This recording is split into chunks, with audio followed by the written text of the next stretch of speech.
initially, for example, for plumbing, the first fix, we put 9.5. But again, when the builders are doing certain things, they might say, you know, it might come a bit higher or it might come a bit less. So we put an offer in of 141 because the numbers still worked for us. But then a residential buyer bought it. We'll put an offer in a bit higher than 141. What we've done with this building actually is we've got a build team that's got plumbers, electricians, joiners, everyone all together. Because again, I don't want to deal with the headache of finding a plumber. If you need a plasterer to come do something and he doesn't turn up. This is my business partner, Clinton. Yes, so people. yeah, as I said in the earlier video, obviously we've done this together. He lives up north, so it's made my life a bit easier where I live down south. But I think working together with him has been obviously really good because we add different things to the business, man. So yeah, as I said, he has a lot of experience in terms of construction. So yeah, tell them about yourself and what you do, bro. Yeah, so my name is Clinton Osuma, 24, 25 next week, so it's quite exciting to be that age. But apart from me, I'm from the construction trade. Ideally, the dry lining side of things, so everything to do with walls, ceilings, that's your kind of guy. But from that, my experience with other trades as well, plumbers, electricians, I built that kind of rapport with them as well, and obviously knowledge as well from that kind of thing. But like we said, obviously, we've just bought this property now, so looking to convert it to a 6-bed house, HMO, and then from there, you ideally want to get the rent coming in and then just go from there, really. Exactly, man. So yeah, as everybody cares about the numbers, so yeah, we're going to walk through the house and say how much we're looking to spend for different parts. So Yeah. obviously we're outside right now. We've got 2 skips. 3 skips, actually. 3 skips? 3 skips, yeah. I ordered that one by accident. Okay, but to ordered be this one by fair, accident. it was quite good I did, because the other 2, the 16 and the 8, that's fully all sorted out now. So yeah, 16 is obviously more ideal because obviously more of the waste can go in at once instead of having to do several trips. But yeah, this is the 8-yard skip, this is a 16-yard skip. The 8-yard skip come up to about, it was probably less than 300. I think this one was probably like 450. Yeah. Again, we have all the breakdowns, but yeah. 16-yard is obviously more ideal, more cost efficient. But yeah, so we've got 3 skips here. Probably going to go another 2 in, to be fair. But that'll be throughout the whole stages of the whole job. But 3 skips should do the job. So quite pleased with it, to be fair. Just get the job done and that's it. Exactly. So yeah, first step is obviously the strip out. And strip out, we're looking to spend about... What is a strip out? Okay, so strip out, for those who don't know, is essentially taking a property where your terminology is probably better than mine. But obviously you're taking a channel, bro. You got to shine up, man. You're moving the plaster balls, the walls and everything, you're taking literally back to brick.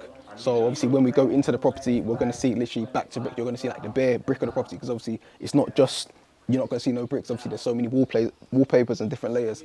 So essentially they're obviously going to take that back to brick. This is not back to brick per se, because when it comes to strip out, there's different stages. Soft strip out, whereas ideally your carpet, your wallpapers, kitchens, bathroom units. But when you're like, sound like a HMO, you ideally want to go back to brick because of the regulations, fireboard and all these bits and bobs. But literally this is more like it's a mixture of both in certain places. Some areas will go back to brick. It depends on how the plaster's blown or anything else like that. But this is the mid. I'll say the mid, yeah. So as you can see, this is why we work together. You know, see me, I'm very honest. I will never act like I'm an expert and as though I know everything. I'm a sponge. I always like to surround myself with people who know more than me. And for me, having a business partner like him, you know, it works well together, because by the time it comes to 12, 24 months, my knowledge will be obviously up here. Yes, again, my we're son. working together. Yes, man. my son. You see that? That's the plan, That's what man. Daddy does. That's the plan. All right, chill, man. All right, cool.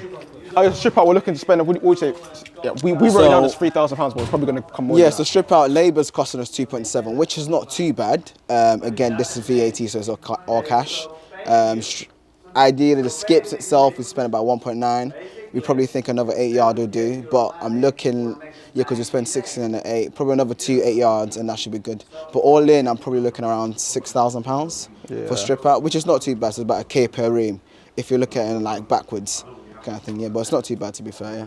And plus we've got a lot of space. We've got garden space, so we don't have to necessarily put everything outside. We can chuck it in the back as well, which you've already seen anyway. So electrics, would you say electrics? Plastering? Depends. Ideally, we're probably going to spend about 9k. Yeah, no, 9 to 11k, I'll say, for plastering. Electrics as well, if you want to, have spotlights everywhere or make it all fancy diddly, which you are going to do anyway. That'll probably cost about 15 grand or less. But again, you got to try and give and take with certain things. We originally planned it to be for 6k. We did. With that, again, it was just a bare bone figure kind of thing. But obviously, because we're trying to get the highest GDV value, just the best case of going a bit higher. Yeah, and we were going to do, so obviously, behind here is obviously the chimney breast. So we were going to remove that, but I don't think that's going to happen, is it? So with the chimney breast, we are keeping. I think we're taking that one out. Because what I've done with the builder is I want him to give me a quote for both. Yeah, just to see Because the then once we price. know the quote for both, we can actually compare and see if it's worth doing or not. Because it's hard to tell if you don't actually have the numbers. For example, we've done an estimate of build, but when the actual builder comes around, he gives us an estimate, so we actually get a different price altogether. And then you got to play with it a little bit, which one we want to keep, which one we don't want to keep, and then just go from there really. But we'll see. You absolute legend. Callum, do you want to come on the camera? I need to shout you out, man. No, it's fine, man. Listen, YouTube, this is the legend, yeah? Callum, he's based in Kent. He covers the whole of Kent. Listen, if you need a plumber, reliable plumber, this guy saved my life too many times. Is he that hot though? Why are you shirtless? Why are you shirtless, boss? Because he works so hard. Why are you shirtless? He works so hard.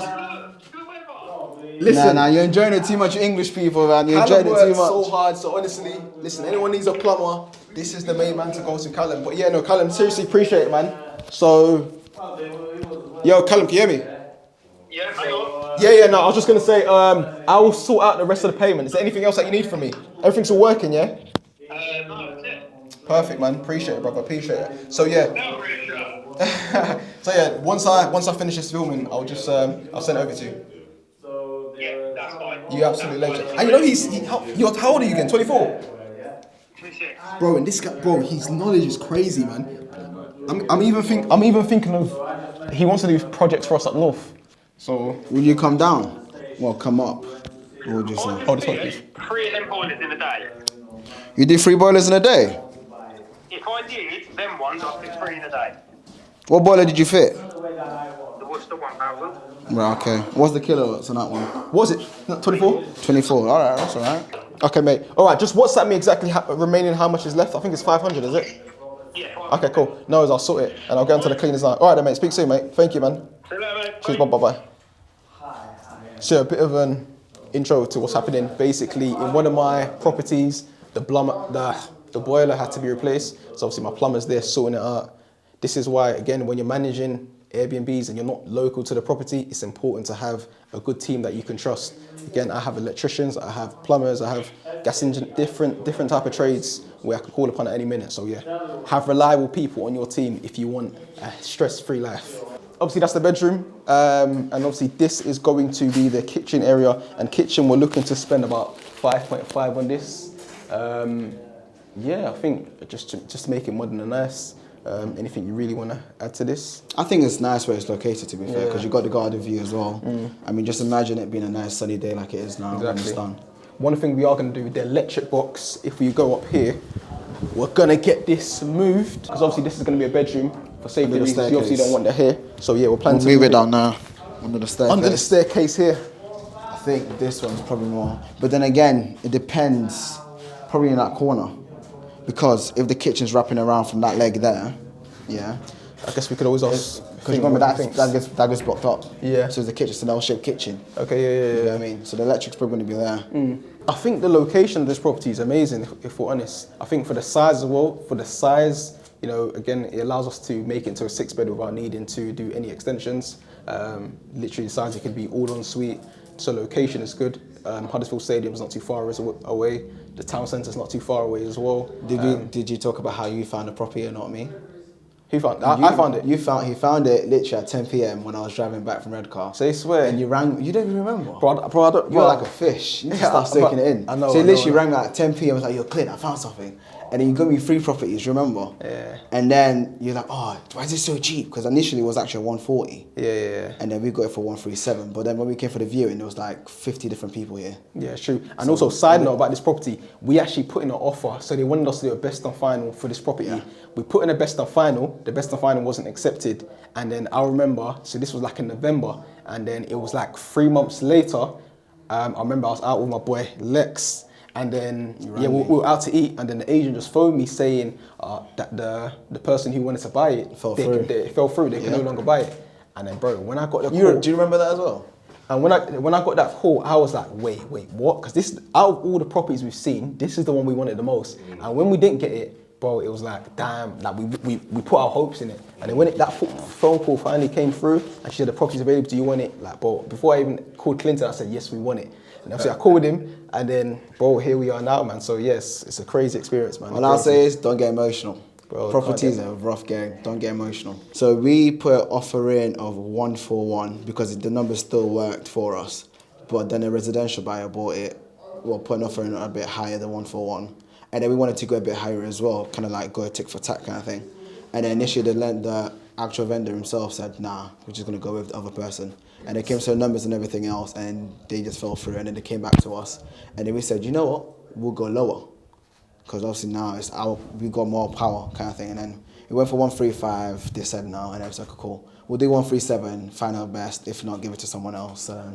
Yeah, and then Exactly, 6 months later, we're here, but it was a whole 9-month process. It wasn't as quick as it sounds kind of thing, yeah. We obviously want to create the garden in a way where the maintenance is not going to be crazy. So I think we haven't actually finalized what we're going to do because a part of us did want to like do it for social housing, but then we thought like, you know what, it's our first one, let's do it like pretty high end for like professionals or students. So yeah, I think we probably will have to have a sit down of what exactly we want to do, but I think obviously we need to make this nicer where it can be like low maintenance. Just leave as it is. Just The give it way it is. No, Obviously, tidy it up, obviously, yeah. but leave it as it is, because you remember HMO, you don't want to have too much maintenance given you. Yeah, exactly. That's what I'm saying. Whatever will be the least amount of maintenance is probably the most important thing. Pebbles and slabs. Yeah, literally. That's the way forward. The way this looks is obviously They're going unattractive. to space anyway. They're grown ups. They're not going to play football, are they? Do you know what I mean? Exactly, man. But if you actually look at that property there, when we first viewed it, we wanted to put a dormer in. Yeah. But So that for those who don't know didn't what work. dormer, that's a dormer. We wanted to put a dormer in because that got accepted. And then if you look further down as well, A dormer, see this black thing right here? It's just an extension on the roof. So you know where people have like loft rooms basically? Yeah, you create a dormer. we wanted to do that because we wanted to go higher for a 7-bed HMO. But then getting planning approved for a 7 was, again, we learned our lesson from the first one. Bro, that's another video in itself. So again, just a quick overview. Obviously, before we took on this property, there were 2 other properties that we actually put planning for. Those were all like 4-bed properties that we want to convert it to 8-bed properties, 7, 8-bed properties. But again, in order to do that, you need planning permission. So with this property, this is why we've gone to a 6-bed, because you don't need planning permission. Under something called permitted development, it allows you to convert a 4-bed, this property is a 4-bed, to a 6-bed. Without requiring planning. So again, this is why we've done this strategy, and this is the strategy that we're going to continue to focus on. 6 or 5-bed HMOs, because it's much easier. Planning can take ages. We still have one in planning as well. Exactly. We still have one in planning. It's been a year now. It's been a Still year. haven't heard We anything. submitted one for planning for a 9-bed. That's still going through planning. So yeah, this is just much easier, less stress, and yeah, it's just something that we're going to continue to rinse and repeat. So obviously, we're just working out in terms of like numbers, but obviously the numbers that we first wrote down is obviously going to be far different from when the project's actually done. Because again, initially, for example, for plumbing the first fix, we put 9.5. But again, when the builders are doing certain things, they might say, you know, it might come a bit higher or it might come a bit less. So yeah, I think numbers wise, it's best to put out numbers when obviously they're 100% accurate. But I mean, we have ballpark figures of what we're looking to spend. And what we've done with this building actually is we've got a build team that's got plumbers, electricians, joiners, everyone all together. Because again, I don't want to deal with the headache of finding a plumber. Because what happens is if you need a plasterer to come do something and he doesn't turn up, then the plumber's going to be like, oh, that's not done, I'm going to go to another job. And he's not going to be available for 5-6 days.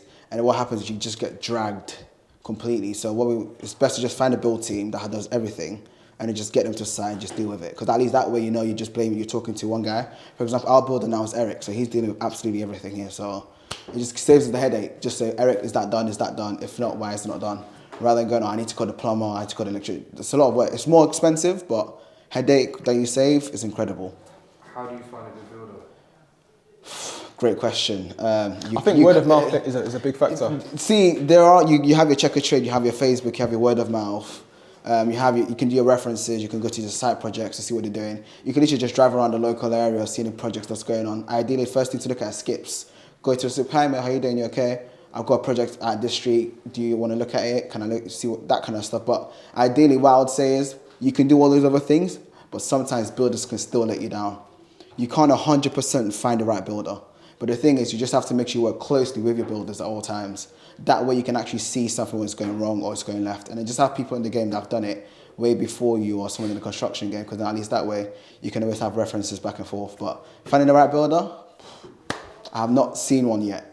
and I've been in it for 5 years now. So I've not seen the right builder or the perfect builder, but I've seen good builders. Yeah, I'll say that. Yeah. I think I'll say that comfortably. I've yeah. seen good builders, but the perfect builder, yeah, probably a Lekan. Yeah. But the right builder, yeah, it's a myth. It's a myth. But we'll see with this one. Yeah, no, I was just going to touch on what you said. I think perfect builder, fair enough, that might be difficult, but I've seen good builders, and I think he's an example of a good builder. Yeah. Like, obviously, his knowledge, like, to the T, in terms of advice, he's not going to give us advice just so that he can make more money. He sees us as, like, what's best for us, and even the end product for what we're trying to do, whether it's social housing, whether it's professionals, whether it's students. Obviously, he has 20 years of experience, so he allows us to obviously, you know, leverage from his experience to obviously give us the best advice, man. So, yeah, man, but builders... Saying that, though, I was going to say that the builder we actually found for this project was word of mouth. We found it from Ryan. Oh, yeah. So I'm saying all these things you can do word it, of mouth, but go to your projects as well, like we done. And Exactly. so. And you have to see the work that they've done, because we've spoken to so many builders. I remember there's one builder, I asked for his proof of work and he blocked my number. So It happens, man. So yeah, definitely do your due diligence, man, like anything. Yeah, Windows, we put 5.5. Yeah, that's right. 5.5 for Windows. But ideally, looking at the windows now, we probably won't change it apart from they are blowing though, because you can see the steam coming through. So the glass will get changed, but the actual frame will stay. But it depends on which ones, because if you change that one and you can't get the exact same style, the house will look weird. Yeah, Do you know what I mean? So we'll see if we can sort it out without having to change them. Ideally, we're just going to change the, the hinges around them. Not the hinges, sorry. The steel around it, and then the door handles, and just give it a nice tidy clean. Yeah. That's it, really. For flooring, we said ideally 6.5, but again, I'll probably end up doing another video at the end of this whole project to see how much we actually spent. But yeah, for now, we're saying ideally we're looking to spend about 6.5 on the flooring around the house. I think it's possible, man. He's gonna have to come down from London. That's what he means. Come do it himself. That's it. I know. It's good. Yeah, man. Yeah. Decorations, we put 6 bags. Well, I guess that's for the end. It depends on the end user. £6,000. Again, these numbers that we did, again, it was a ballpark figure, because initially we wanted to do social housing for it. So now we're looking at the numbers, it's best to probably go a bit more and give it to work professionals, because the profit in it is so much better. But again, we'll see what Eric comes with, which is the builder, and then we can go from there. Yeah, I think. But we can play with it a bit, so. Exactly. How you doing, boss? You right? So, boss, when do you think the strip out is going to be fully completed? When would you say? Look, next week. Next week? Yeah. Okay, so the whole strip out would have taken about, what, 2 weeks, would you say? Yeah. Cool. That's fine. Cool. So, yeah, 2-week process. Yeah, I think ideally, we obviously wanted strip out done as soon as we started the keys, but I think, bro, just so many difficult. I think when you find good builders as well, sometimes they're not available just like that, especially when they have multiple projects. So that's another thing that we learned. Yeah, ideally in the future, next time we buy another property, ideally we want to strip out started as soon as possible, because when you're on a bridge, time is money, man. So yeah, that's one thing we've learned so far. Thanks for coming to the end of the video. My boy Clint, where can they find you? You can find me on Instagram at clinton.asuma, which is going to be right somewhere on the page anyway. And then same for YouTube as well, Clinton Asuma, yeah? So thanks for getting to the end of the video. Appreciate it as always. Make sure you like, comment and subscribe. If you're looking for help in your mentorship in terms of rent to rent, make sure you give me a shout on Instagram. Or if you're looking for more knowledge on developments, I'll say continue to watch the page, because there's a lot more content that's coming.